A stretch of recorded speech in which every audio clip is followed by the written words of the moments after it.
বিসমিল্লাহির রহমানির রহিম। আসসালামু আলাইকুম। প্রিয় সপ্তম শ্রেণীর শিক্ষার্থীরা, আজকে আমরা অনুপাত ও সমানুপাত এই অভিজ্ঞতা থেকে যে অনুশীলনী আছে সেটা আমরা সলভ করব।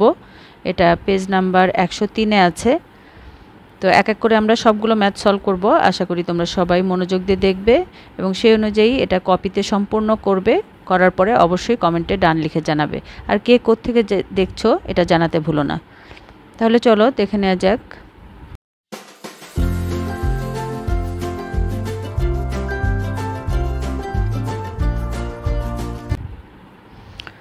প্রথম প্রশ্নটি দেখে নেই। দুটি সংখ্যার অনুপাত 14:5। একটি সংখ্যা 56 হলে অপর সংখ্যাটি নির্ণয় করো।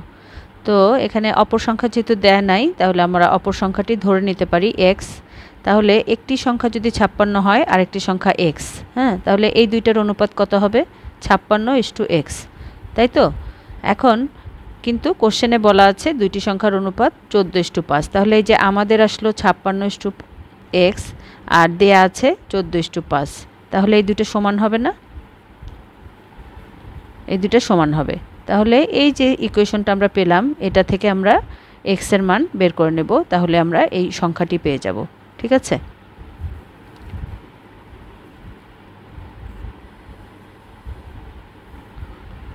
তাহলে ধরে নেই অপর সংখ্যাটি x। প্রশ্ন মতে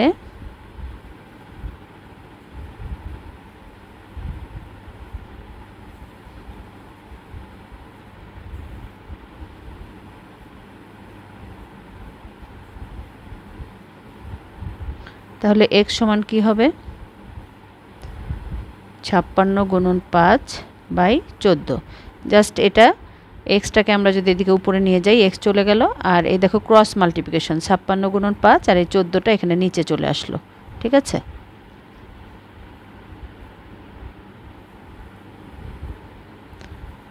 x =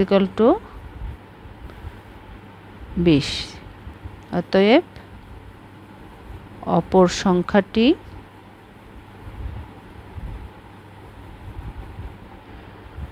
এবার আমরা 2 নম্বর প্রশ্নটি দেখে নেই। একটি বই ও একটি কলমের মূল্যের অনুপাত 7:2। কলমের মূল্য 32 টাকা হলে বইয়ের মূল্য কত? তাহলে এখানেও কিন্তু একই কাজ। বইয়ের মূল্য যেহেতু আমাদের জানা নাই, এটা আমরা x ধরে নিতে পারি, অথবা x আমরা অনুপাতের ম্যাথগুলো কিন্তু x না ধরেও করতে পারি। এই বইয়ের মূল্য কলমের মূল্য লিখেও, এটা আমি না ধরে তোমাদের দেখিয়ে দিচ্ছি। আর x এর জায়গায় তোমরা কিন্তু ক ও ধরতে পারো চাইলে, হ্যাঁ, ক, খ, a, b যে কোনো কিছু ধরা যায়। তাহলে দেখো এখানে কলমের মূল্য আর বইয়ের মূল্যের অনুপাতটা আমরা বের করব। ঠিক আছে? তাহলে কলমের মূল্য আমরা এভাবে যদি লিখে করি, এখানে দেখো শুরুতেই আছে বই, এরপরে কলম। তার মানে প্রথমটা হলো বইয়ের জন্য, পরেরটা কলমের জন্য। এটা কিন্তু অনুপাতের ম্যাথে সবসময় খেয়াল রাখতে হবে, যেটা আগে আছে সেটার জন্যই প্রথমটা, তারপরে কলম আছে, কলমের জন্য এই 2।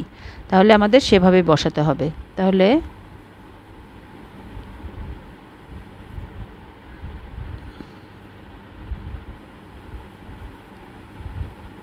বইয়ের মূল্য ইস্টু কলমের মূল্য ইকুয়াল টু দেয়া আছে 7:2। তাহলে বইয়ের মূল্য আমরা ভাগের আকারে লিখি, কলমের মূল্য কিন্তু দেয়া আছে 32 টাকা, 32 টাকা দিয়ে বসিয়ে দিলাম। তাহলে বইয়ের মূল্য কত হবে?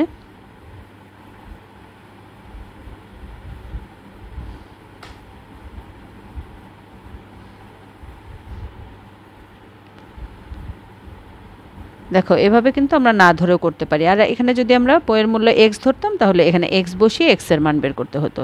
ঠিক আছে? তাহলে আমরা বইয়ের মূল্য পেয়ে গেলাম। এটাই হবে আমাদের উত্তর। এরপর আমরা 3 নম্বর প্রশ্নটি দেখে নেই। রকি ও রিতার বয়সের অনুপাত 5:7। রকির বর্তমান বয়স 10 বছর হলে 4 বছর পরে রিতার বয়স 4 বছর আগে রিতার বয়স কত ছিল?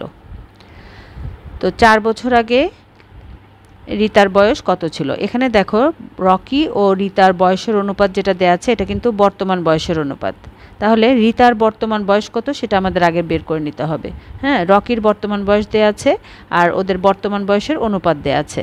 এখন রিতার বর্তমান বয়স যদি আমরা বের করতে পারি তাহলে এই রকির বয়স আর রিতার বয়স অনুপাত বের করলেই আমরা কিন্তু এই রিতার বয়স পেয়ে যাব। তাহলে দেখো এই যে 4 বছর আগে রিতার বয়স কত ছিল এটা যদি আমরা x ধরে নেই, তাহলে এটা যদি 4 বছর আগে হয় তাহলে 4 বছর পরে তার বর্তমান বয়স কত হবে? 4 বছর আগের বয়সের সাথে আরও 4 যোগ করে দিতে হবে, তাহলে এটা রিতার বর্তমান বয়স হবে। তাহলে রকির বর্তমান বয়স 4 আর রিতার হলো x + 4। তাহলে এই দুইটার অনুপাত আমরা পেলাম, আর এই দুইটার অনুপাত হলো 5:7। তাহলে এটা থেকে কিন্তু আমরা x এর মান বের করে ফেলতে পারবো। তাহলে ধরে নেই 4 বছর আগে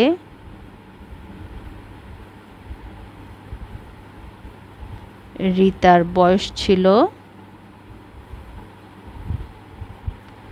x বছর। এটাই কিন্তু আমাদের বের করতে হবে 4 বছর আগে রিতার বয়স কত ছিল। তাহলে 4 বছর পরে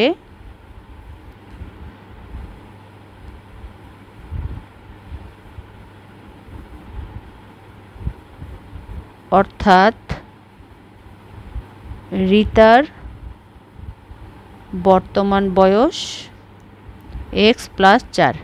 4 বছর আগে যেহেতু x ছিল তাহলে 4 বছর পরে 4 যোগ করতে হবে। তাহলে এখন প্রশ্ন মতে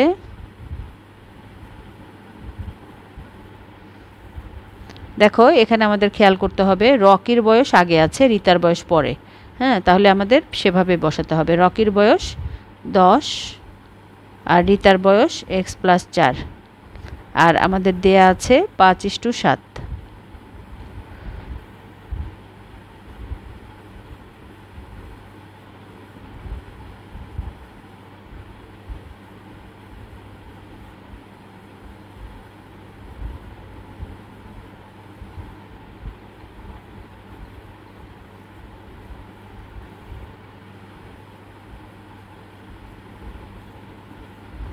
x হলো 10। অতএব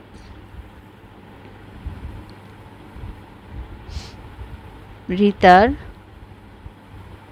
4 বছর আগে বয়স ছিল 10 বছর।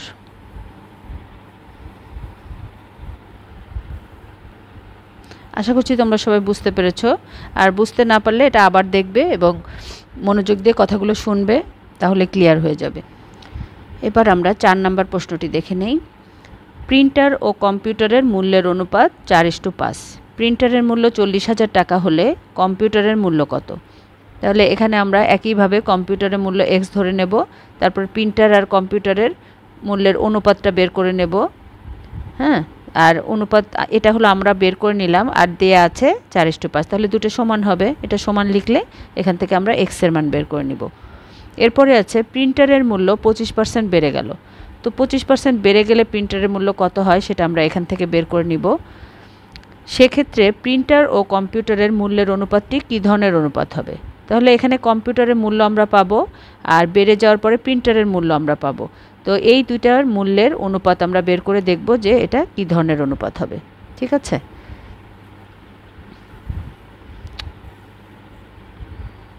তাহলে 4 নাম্বার ধরে নেই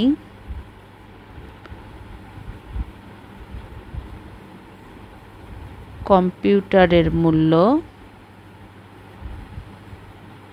x টাকা।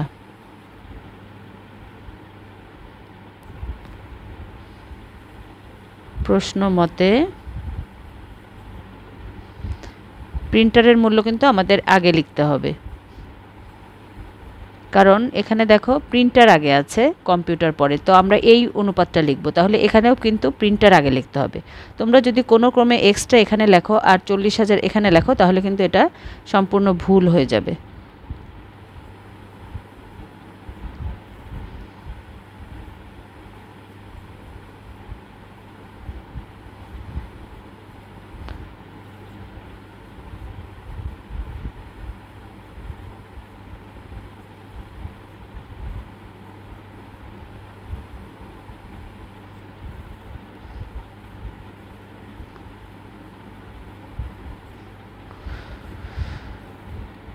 অতএব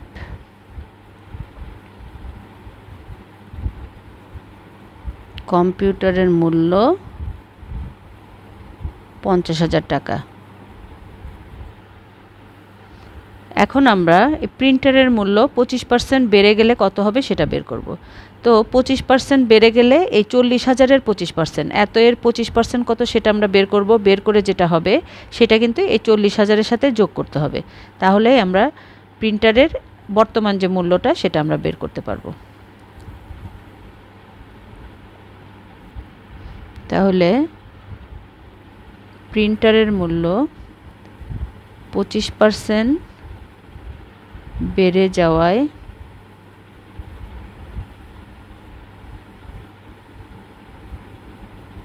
প্রিন্টারের মূল্য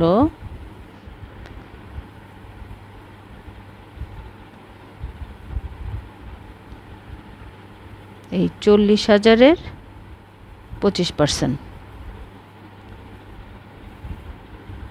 এটা আমি একই সাথে 40,000-এর সাথে যোগ করে দেখাচ্ছি। তোমরা চাইলে কিন্তু আলাদা করে আগে বর্ধিত মূল্যটা বের করে এই যে এটা বের করে তারপরে কিন্তু 40,000-এর সাথে যোগ করে দিতে পারো, সেটাও হবে।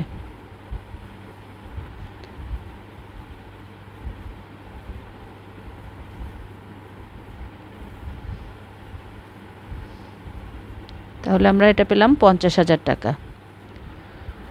এখন আমাদের বলা হয়েছে এই দুইটার অনুপাত, প্রিন্টার এবং কম্পিউটারের মূল্যের অনুপাত কী ধরনের অনুপাত। তাহলে আমরা অনুপাতটা বের করে নেই। দেখো কম্পিউটারের মূল্য আমরা পেয়েছি 50,000 টাকা, আর বর্তমানে দাম বেড়ে যাওয়ার পরে প্রিন্টারের মূল্য হয়েছে 50,000 টাকা। তাহলে এই দুইটার অনুপাত আমরা বের করব। প্রিন্টার ও কম্পিউটারের মূল্যের অনুপাত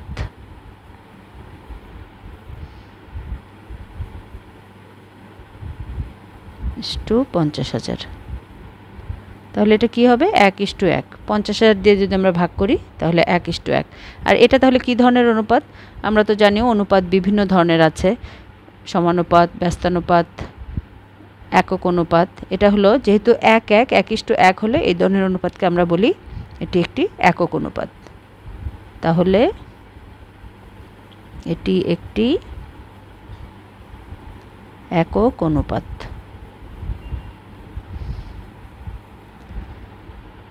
এবার আমরা 5 নম্বর প্রশ্নটি দেখে নেই। 3 বন্ধুর বাড়ি হতে স্কুলে আসা যাওয়ার সময়ের অনুপাত 2:3:4। প্রথম বন্ধুর বাড়ি হতে স্কুলে যেতে 18 মিনিট লাগলে বাকি 2 বন্ধুর বাড়ি হতে স্কুলে যেতে কত সময়?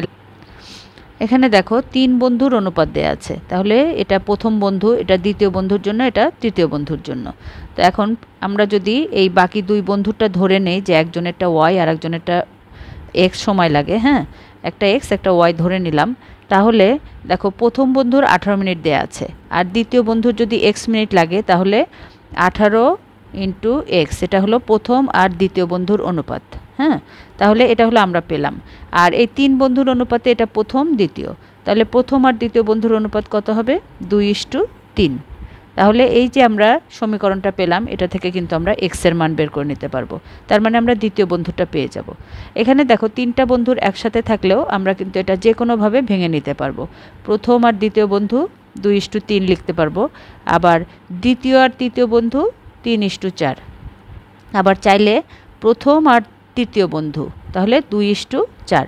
এভাবে যে কোনো অনুপাতটা আমরা নিতে পারবো এখান থেকে, ঠিক আছে? তাহলে আমরা প্রথমেই ধরে নেই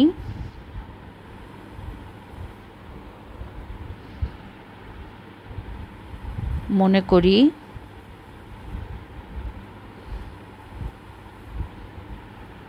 প্রথম বন্ধুর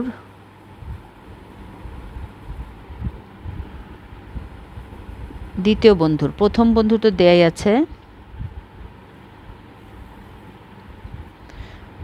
মনে করি দ্বিতীয় বন্ধুর সময় লাগে x মিনিট এবং তৃতীয় বন্ধুর সময় লাগে y মিনিট। তো প্রশ্ন মতে প্রথম বন্ধু ইস্টু দ্বিতীয় বন্ধু, দেখো প্রথম আর দ্বিতীয় বন্ধুর কি অনুপাত 2:3। তাহলে প্রথম বন্ধুর কতটুকু সময় লাগে সেটা কিন্তু দেয়া আছে যে 18 মিনিট। তাহলে এখানে 18 আর দ্বিতীয় বন্ধু আমরা ধরে নিয়েছি x মিনিট।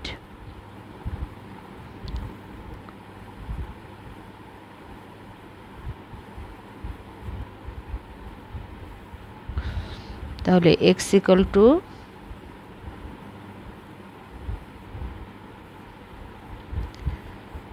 27। তাহলে দ্বিতীয় বন্ধুর সময় লাগে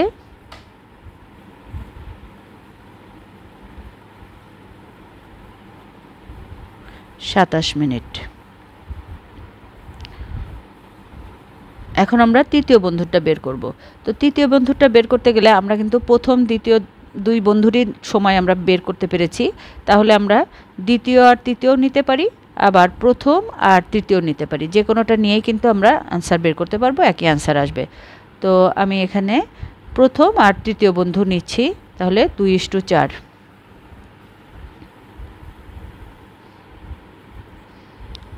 আবার প্রশ্ন মতে প্রথম বন্ধু ইস্টু তৃতীয় বন্ধু =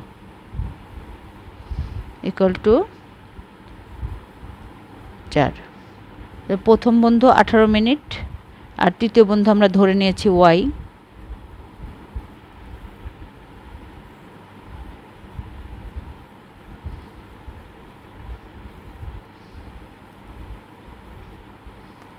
= 4/2 y = 36। তো তৃতীয় বন্ধুর সময় লাগে 36 মিনিট। আশা করছি তোমরা বুঝতে পেরেছো।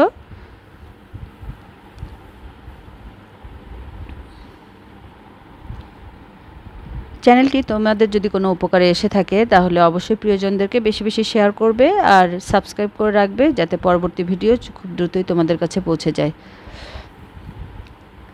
আর তোমরা বলতে পারো কি তোমাদের কোন চ্যাপ্টারটার কোন অংশ তোমাদের বেশি প্রয়োজন, সেটা তাহলে আমি সেভাবে তোমাদেরকে ভিডিও করে দিব। এখন আমরা 6 নম্বর প্রশ্নটি দেখে নেই। কোনো সমানুপাতের প্রথম, দ্বিতীয়, চতুর্থ রাশি যথাক্রমে 9, 18, 20 হলে তৃতীয় রাশিটি কত হবে?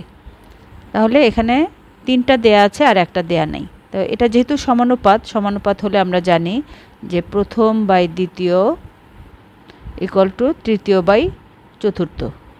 হ্যাঁ, এটা কিন্তু সমানুপাতের নিয়ম, সবসময় সমানুপাত হলেই এটা হবে। তাহলে আমরা এই অনুযায়ী কিন্তু সবগুলো মান বসিয়ে তৃতীয় যেটা দেয়া নেই সেটার মান আমরা বের করে নিতে পারবো। তো তৃতীয় রাশিটা আমরা এখানে ধরে নেই x, তাহলে আমাদের বের করতে আরও ইজি হবে।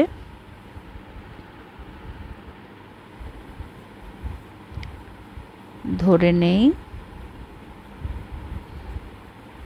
তৃতীয় রাশিটি x।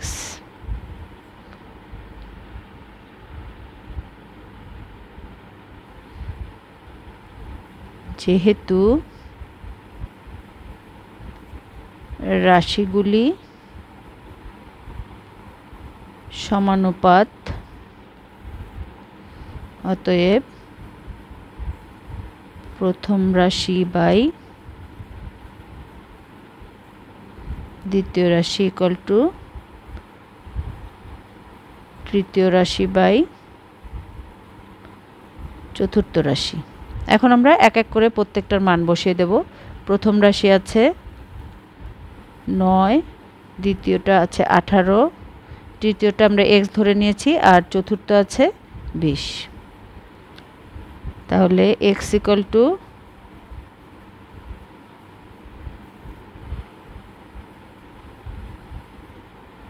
তাহলে x = 10। তো তৃতীয় রাশিটি 10।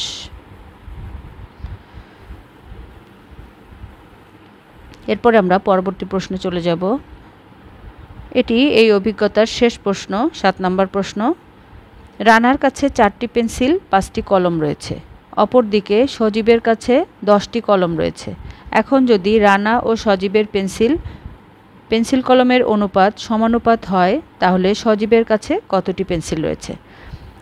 এখন দেখো, এখানে রানার কলম পেন্সিল দুটাই দেয়া আছে, আর সজীবের শুধু কলম দেয়া আছে। তো পেন্সিল আমাদের বের করতে হবে। তো পেন্সিল যদি আমরা x ধরে নেই, তাহলে আমরা সজীবের কলম পেন্সিলের অনুপাত আর রানার কলম পেন্সিলের অনুপাত কিন্তু সমানুপাত। তো সমানুপাতের নিয়ম আমরা জানি। এখানে আমরা রানার পেন্সিল বাই কলম ইকুয়াল টু সজীবের পেন্সিল বাই কলম, এটা যদি আমরা বের করি, তাহলে কিন্তু এখান থেকে আমরা x এর মানটা বের করে নিতে পারবো। ঠিক আছে? তাহলে 7 নম্বরে আমরা ধরে নেই সজীবের কাছে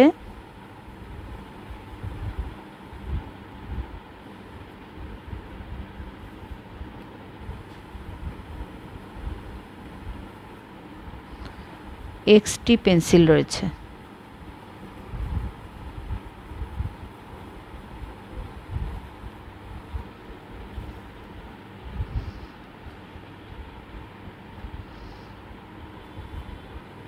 যেহেতু রানা ও সজীবের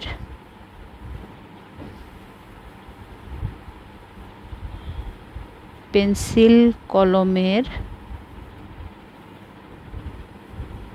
অনুপাত সমানুপাত, অতএব রানার পেন্সিল বাই রানার কলম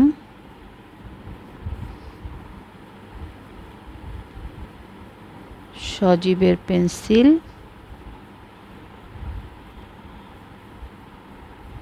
সজীবের কলম। তাহলে এখন আমরা এক এক করে এখানে মানগুলো বসিয়ে দেব। রানার কয়টি পেন্সিল কলম আছে দেখো, রানার 4টি পেন্সিল 5টি কলম।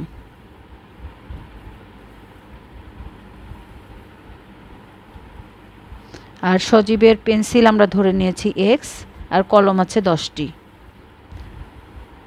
তাহলে x ইকুয়াল টু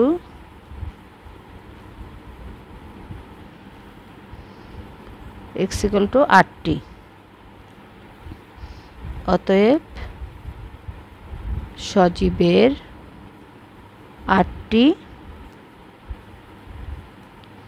পেন্সিল রয়েছে।